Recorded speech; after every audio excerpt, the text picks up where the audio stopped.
بسم اللہ الرحمن الرحیم۔ مسند احمد میں ہے، رسول اللہ صلی اللہ علیہ وآلہ وسلم نے فرمایا کہ پہلے زمانے میں ایک بادشاہ تھا، اس کے ہاں ایک جادوگر تھا۔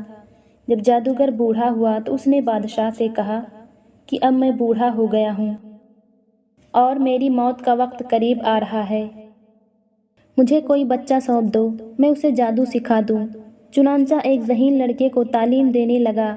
لڑکا اس کے ہاں جاتا تو راستے میں ایک راہب کا گھر پڑتا، جہاں وہ عبادت اور وعظ و نصیحت میں مشغول ہوتا۔ لڑکا بھی کھڑا ہو جاتا اور اس کے طریقے عبادت کو دیکھتا اور وعظ سنتا۔ آتے جاتے یہاں رک جایا کرتا تھا۔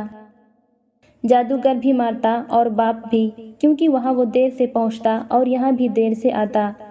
ایک دن بچے نے راہب کے سامنے یہ شکایت پیش کی۔ راہب نے کہا، جب جادوگر تم سے پوچھے کہ کیوں دیر ہو گئی تو کہنا کہ گھر والے نے روک لیا تھا، اور اگر گھر والے بگڑیں گے تو کہنا کہ جادوگر نے روک لیا تھا۔ یوں ہی ایک زمانہ گزر گیا کہ ایک طرف تو وہ جادو سیکھتا اور دوسری طرف کلام اللہ اور اللہ کا دین سیکھتا۔ ایک دن یہ دیکھتا ہے کہ راستے میں ایک زبردست ہیبت ناک سانپ پڑا ہے، جس نے لوگوں کا آنا جانا بند کر رکھا ہے۔ ادھر والے ادھر ہیں اور ادھر والے ادھر ہیں، اور سب لوگ ادھر ادھر پریشان کھڑے ہیں۔ اس نے اپنے دل میں سوچا کہ آج موقع ہے کہ میں امتحان لوں، راہب کا دین اللہ کو پسند ہے یا جادوگر کا۔ اس نے ایک پتھر اٹھا کر اور یہ کہہ کر اس پر پھینکا کہ اے اللہ، اگر تیرے نزدیک راہب کا دین جادوگر کی تعلیم سے زیادہ محبوب ہے تو اس جانور کو اس پتھر سے ہلاک کر دے، تاکہ لوگوں کو اس کی بلا سے نجات مل جائے۔ پتھر لگتے ہی وہ جانور ہلاک ہو گیا اور لوگوں کا آنا جانا شروع ہو گیا۔ پھر لڑکے نے جا کر راہب کو خبر دی۔ اس نے کہا، پیارے بچے، آج کے دن تو مجھ سے افضل ہے، اب اللہ کی طرف سے تیری آزمائش ہوگی۔ اگر ایسا ہوا تو لوگوں کو میری خبر نہ کرنا۔ اب اس بچے کے پاس حاجت مند لوگوں کا تانتا لگ گیا۔ اس کی دعا سے مادرزاد، اندھے، کوڑھی، جذامی اور ہر قسم کے بیمار اچھے ہونے لگے۔ بادشاہ کے ایک نابینا وزیر کے کان میں یہ بات پڑی۔ وہ بڑے تحفے تحائف لے کر حاضر ہوا اور کہنے لگا کہ مجھے شفا دے دے تو یہ سب کچھ تجھے دے دوں گا۔ اس نے کہا کہ شفا میرے ہاتھ میں نہیں ہے، میں تو کسی کو شفا نہیں دے سکتا، شفا دینے والا اللہ وحدہ لا شریک ہے۔ اگر تو اس پر ایمان لانے کا وعدہ کرے تو میں دعا کروں۔ اس نے اقرار کیا۔ بچے نے اس کے لیے دعا کی، اللہ نے اسے شفا دے دی۔ وہ بادشاہ کے دربار میں آیا اور جس طرح اندھا ہونے سے پہلے کام کرتا تھا اسی طرح کام کرنے لگا۔ اس کی آنکھیں بالکل روشن تھیں۔ بادشاہ نے متعجب ہو کر پوچھا کہ تجھے آنکھیں کس نے دیں؟ اس نے کہا، میرے رب نے۔ بادشاہ نے کہا، ہاں، یعنی میں نے دی ہیں۔ وزیر نے کہا، نہیں نہیں، میرا اور تیرا رب صرف اللہ ہے۔ بادشاہ نے اس کی مار پیٹ شروع کر دی اور طرح طرح کی تکلیفیں دیں اور پوچھنے لگا، تجھے یہ تعلیم کس نے دی؟ آخر اس نے بتایا کہ میں نے اس بچے کے ہاتھ پر اسلام قبول کیا ہے۔ اس نے اسے بلایا اور کہا کہ اب تم جادو میں کامل ہو گئے ہو، اندھے کو دیکھتا اور بیماروں کو تندرست کرنے لگے ہو۔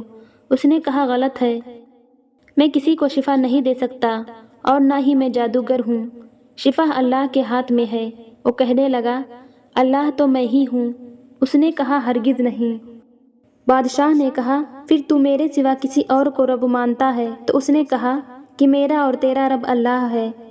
اس نے اب اس بچے کو طرح طرح کی سزائیں دینا شروع کر دی، یہاں تک کہ راہب کا پتہ لگا لیا اور راہب کو بلا کر کہا، اسلام چھوڑ دے۔ اس نے انکار کیا تو بادشاہ نے اسے آرے سے چروا دیا۔ پھر اس نوجوان سے کہا، تو بھی دین اسلام سے پھر جا۔ اس نے بھی انکار کیا تو بادشاہ نے اپنے سپاہیوں کو حکم دیا کہ اسے فلاں پہاڑ کی چوٹی پر لے جاؤ، وہاں پہنچ کر بھی اگر دین سے باز آ جائے تو اچھا ہے، ورنہ وہیں سے لڑکا دیں۔ چنانچہ سپاہی اسے پہاڑ کی چوٹی پر لے گئے۔ جب اسے دھکا دینا چاہا تو اس نے اللہ سے دعا کی، اے اللہ، جس طرح تو چاہے مجھے اس سے نجات دے دے۔ اس دعا کے ساتھ ہی پہاڑ ہلا اور سب سپاہی لڑک گئے، صرف وہی بچہ باقی رہا۔ وہاں سے بادشاہ کے پاس گیا۔ بادشاہ نے کہا، یہ کیا ہوا؟ میرے سب سپاہی کہاں ہیں؟ بچے نے کہا، اللہ تعالیٰ نے مجھے بچا لیا اور وہ سب ہلاک ہو گئے۔ بادشاہ نے اپنے دوسرے سپاہیوں کو حکم دیا کہ اسے کشتی میں بٹھا کر لے جاؤ اور سمندر میں پھینک آؤ۔ یہ لوگ اسے لے کر چلے۔ بیچ سمندر کے پاس پہنچ کر جب اسے پھینکنا چاہا تو پھر وہی دعا کی، اے اللہ، جس طرح تو چاہے مجھے ان سے بچا۔ دعا کے ساتھ ہی موج اٹھی اور سارے کے سارے سپاہی سمندر میں ڈوب گئے، صرف وہی بچہ باقی بچا۔ پھر وہ بادشاہ کے پاس آیا اور کہنے لگا، میرے رب نے مجھے بچایا، اور بادشاہ تو چاہے کتنی تدبیریں بھی کر لے تو مجھے ہلاک نہیں کر سکتا۔ صرف ایک صورت ہے، جس طرح میں کہوں اگر تو اس طرح کرے تو میری جان نکل سکتی ہے۔ اس بچے نے کہا، تمام لوگوں کو ایک میدان میں اکٹھا کرو اور پھر کھجور کے تنے پر مجھے سولی چڑھا اور میرے تیر کو میری کمان پر چڑھا اور یہ پڑھ، یعنی اللہ کے نام سے جو اس بچے کا رب ہے، پڑھ کر تیر میری طرف پھینک، وہ مجھے لگے گا اور میں مر جاؤں گا۔ بادشاہ نے یہی کیا۔ تیر بچے کی کنپٹی میں لگا، اس نے اپنا ہاتھ اس جگہ رکھ لیا۔ چاروں طرف سے یہ آوازیں بلند ہونے لگی، ہم اس بچے کے رب پر ایمان لائے۔